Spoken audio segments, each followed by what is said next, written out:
পশ্চিমবঙ্গে যে পরিস্থিতি চলছে সেটার থেকে মুক্তি চাই। পশ্চিমবঙ্গে আগে চাই মুক্তি মুক্তি মুক্তি। গরিব মানুষরাদের একটা সুরাহা হোক, চাকরির ব্যবস্থা ভালো হোক, যাতে দুমুঠো ভাত দুবেলা জোটে। কলেজে পলিটিক্স কমুক, সব থেকে বড় বিষয় পড়াশোনাটা হোক। নমস্কার, সপনা উইক নিউজ নেটওয়ার্কে আপনাদের স্বাগত। কবি লিখেছিলেন, এই কলকাতার মধ্যে আছে আর একটা কলকাতা, হেঁটে দেখতে শিখুন। আর কলকাতা মানেই তো সাবেক সুতানুটি, গোবিন্দপুর, কলকাতা গ্রাম। আর আজ আমরা হাজির হয়েছিলাম সেই সুতানুটি অঞ্চলে, যেটাকে এখন আমরা চিনি শ্যামবাজার, শোভাবাজার, কুমোরটুলি ইত্যাদি বিভিন্ন নামে। এখন অবশ্য সুতানুটি গ্রাম পরিণত হয়েছে দেশের অন্যতম প্রধান শহরে। আর শহর কলকাতার চরিত্র একটু বাম বিরোধী। সেটা ভোটের পরিসংখ্যান নিয়ে যারা ঘাটাঘাটি করেন না তারাও জানেন। আজ আমরা হাজির কলকাতা উত্তর লোকসভা কেন্দ্রের আনাচে কানাচে। সেখানকার ভোটাররা কি বলছেন তা জানতে। যেমন ধরুন, এই কেন্দ্রের এক চাকরিজীবী ভোটার লাল মন্দিরের সামনে দাঁড়িয়ে জানালেন তিনি চান সমস্ত যুবক যুবতীদের জন্য কর্মসংস্থান। এখন পরিস্থিতি বলতে আমাদের বাংলার যে অবস্থা, তাতে কি বলবো, যারা নতুন পড়াশোনা করছে, নতুন জেনারেশন, ইয়াং জেনারেশন, তাদের একটা পরিষ্কার সুরাহা উচিত, চাকরি বাকরির ব্যবস্থা করা উচিত, স্বাস্থ্য ব্যবস্থা উন্নত করা উচিত।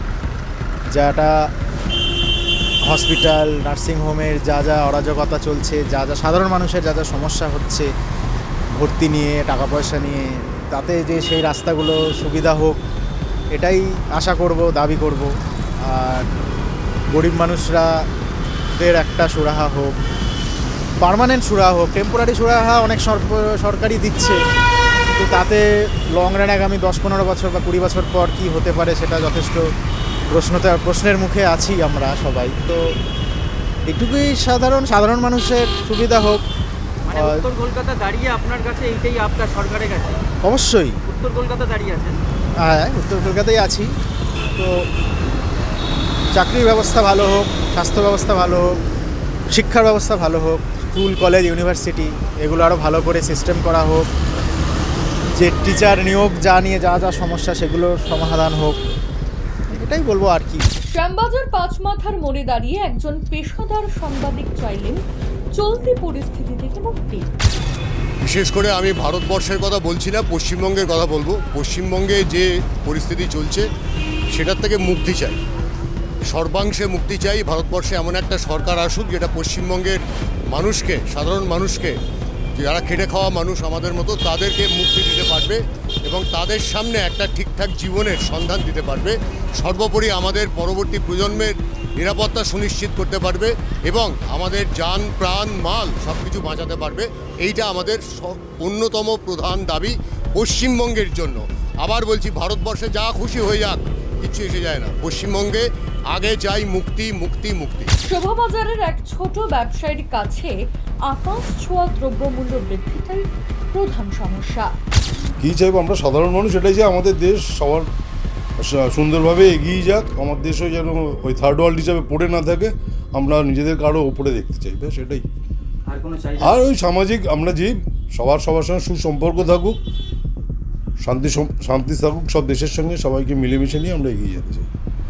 পরিস্থিতি যেমন চলছে সেই জায়গায় দাঁড়িয়ে না, বর্তমান বাজারের মূল্য একটু অগ্নিমূল্যর কাছাকাছি, জিনিসপত্রের দাম একটু কমলে খুব ভালো হয়, এটাই চাই। সাধারণভাবে আমরা জীবনযাপন যেন করতে পারি, আমাদের কষ্টগুলো যেন দূর হয়। কুমোরটুলির বাসিন্দা এক অবসরপ্রাপ্ত চাকরের দাবি, আগে রাজনৈতিক দলগুলি নিজেদের সংশোধন করুক। কিন্তু এখন যেটা হচ্ছে স্রেফ একটা মানে কাদা ছোঁড়াছুড়ি বা নোংরামির ব্যাপার একটা জায়গায় এসে দাঁড়িয়ে গেছে। এটা আমরা কোনোদিন আশা করিনি আমাদের জীবনে। আগেও আমরা দেখেছি, আমার এত বছর, আমার প্রায় 71 বছর বয়স, তা এই জিনিস কোনোদিনই ছিল না। এখন হয়ে গেছে কি একটা অন্য জিনিস, মানে কি বলবো, সবাই যেন রেষারেষির একটা প্রতিযোগিতার জায়গায় চলে গেছে। সেই জন্যে আমি চাইবো যে যেই আসুক যাতে স্টেবল, যেতে একখানা এটা হয়, একটা সরকার হয়। শ্যামবাজারের কলেজে পড়তে আসা এক নতুন ভোটারের দাবি, শিক্ষাকে অগ্রাধিকার দেওয়া হোক। শিক্ষাটাকে ঠিক রাখুক, আর কিচ্ছু চাই না। যাদের চাকরি গেছে অনেকেই তো ভালো, মানে সৎ পথেই তো তারা চাকরি পেয়েছে, আমার নিজের রিলেটিভও রয়েছে, সবাই তো আর অসৎ হয় না। চাকরিটা ফিরে পাক এবং দুর্নীতিগুলো কমুক, আর কিচ্ছু চাই না। ঠিকঠাকভাবে চলুক সব কিছু, সব থেকে বড় শিক্ষা। আর কোনো চাহিদা নেই? আমরা শিক্ষার্থী, আমাদের কাছে এর থেকে বেশি আর কী থাকতে পারে? শিক্ষা ঠিকঠাক থাকুক, ব্যাস, তাহলেই হবে। আর এই যে দেশের নাগরিক একজন মহিলা হিসেবে মানে সব দিক দিয়ে কি সেফটি মনে হয় দেশে? কি মনে হয়, ওই দিকটা কি মনে করছো? 50-50। দেখুন, সেফটি তো অবভিয়াসলি সবাই সেফ নয়, মানে মেয়েরা তো নয়, ইভেন সবসময় সব ছেলে খারাপ হয় না, এটাও ঠিক, কিন্তু 50-50। চাহিদা কি মানে এই ক্ষেত্রে সরকারের কাছে কি চাহিদা নেই? কে আসে নিজেদের সেফটি সুরক্ষাটা বাড়ুক, ডেফিনেটলি সুরক্ষা তো বাড়তে হবে, মানে বাড়ানো দরকার, সুরক্ষাটা দরকার। ডেফিনেটলি। কলেজে পলিটিক্স কমুক, সব থেকে বড় বিষয়, পড়াশোনাটা হোক স্কুল কলেজে, সেটা একটু চাহিদা নেই। হ্যাঁ ডেফিনেটলি। সংবিধান রক্ষাই এখন দেশের মানুষের কাছে সবচাইতে জরুরি মনে করছেন শ্যামবাজারের এক চাকরিজীবী। আমি চাই সবাই সমানভাবে সংবিধান পালন করুক, সংবিধানের নিয়মে অনুযায়ী দেশ চলুক, এবং আমি চাই যে সর্বত্র জায়গায় যে গরিব এবং বড়লোক এই সাম্যবাদটা যেন দূর হোক। এছাড়া শিক্ষা দেশের মূল যে জিনিস যেটা সবাইয়ের দরকার, সেটা হচ্ছে শিক্ষা এবং স্বাস্থ্য। এই দুটোর ওপরে কি রাজ্য কি কেন্দ্র সবাই যেন সমানভাবে তাল মিলিয়ে কাজ করে। গরিবদের জন্যে যাতে দুমুঠো ভাত দুবেলা জোটে, এই বিষয়টাই দেখতে চাই। এটাই একমাত্র নাগরিক হিসেবে আমার কাম্য। বাগবাজার স্টেশনে বসে এক অবসরপ্রাপ্ত চাকরিজীবী জানালেন, দেশে মোদি আর রাজ্যে দিদি ঠিক আছে। বর্তমান যে দেশের যে পরিস্থিতি রয়েছে, বর্তমান পরিস্থিতি অনুযায়ী বর্তমানে যেখানে যিনি আছেন সেখানেই থাকলেই বোধহয় মঙ্গল। মোদি সরকার যেমন সেন্ট্রালে রয়েছেন এবং মাননীয় মুখ্যমন্ত্রী দিদি যেমন আমাদের রাজ্যে রয়েছে, সেই জায়গায় যে যেমন যেখানে আছে সেখানে থাকাটাই মনে হয় উচিত হবে। কারণ মোদি সরকার বেঙ্গলে এসে বেঙ্গলের কিছু করতে পারবে বলে আমার মনে হয় না।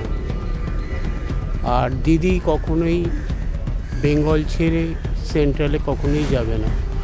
দিদি বেঙ্গলের প্রতি তার একটা কী বলবো, একটা ঘনিষ্ঠতা আছে, বা তার বেঙ্গলেই সমস্ত প্রাণ পড়ে আছে। সুতরাং দিদি বেঙ্গলে থাকলেই বেঙ্গলের মানুষ উপকৃত হবে। আর যদি মোদি সেন্ট্রালে থেকে রাজ্যটাকে শাসন করতে চায়, রাজ্যের উন্নতি করতে চায়, করুক, কোনো আপত্তি নেই। কারণ একটা খুব অপ্রিয় সত্য কথা বলছি, যেটা মোদি হচ্ছে বেঙ্গল বিরোধী, মানে বাংলা বিরোধী, এটা সবাই জানে, আম জনতা সবাই জানে। কারণ মোদি এসে বাংলার কিছু উন্নয়ন করতে পারবে বলে আমার মনে হয় না। সবশেষে এক ক্ষুদ্র ব্যবসায়ী জানালেন, ক্ষুদ্র ব্যবসায়ীদের দিকে যদি সরকার নজর না দেয়, সর্বনাশ হবে দেশের।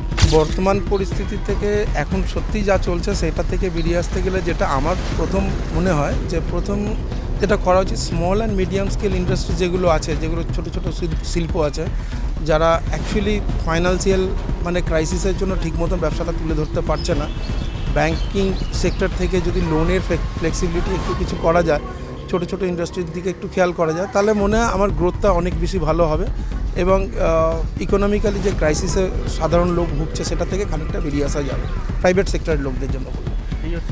এটা আমার একদম ভিউজ।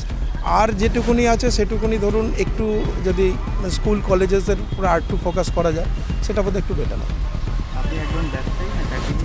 আমি একজন ব্যবসায়ী এবং আমি আমার প্র্যাকটিক্যাল এক্সপিরিয়েন্সটাই শেয়ার করলাম যে আমাদের মতন ছোটো ছোটো ইন্ডাস্ট্রিগুলো যে সমস্তভাবে মানে ফাইন্যান্সিয়ালি ডিস্টারবেন্স আমরা ফেস করছি, সেটা থেকেই আমি দাঁড়িয়ে এই গ্রাউন্ডে এই কথাগুলো বললাম।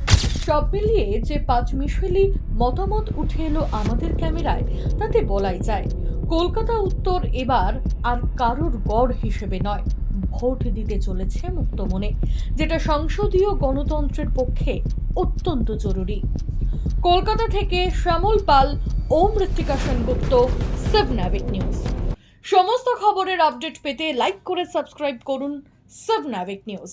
সেই সঙ্গে বেল বাটন প্রেস করতে ভুলবেন না। আপনাদের একটা সাবস্ক্রিপশন আমাদের জন্য অত্যন্ত মূল্যবান। জয় হিন্দ।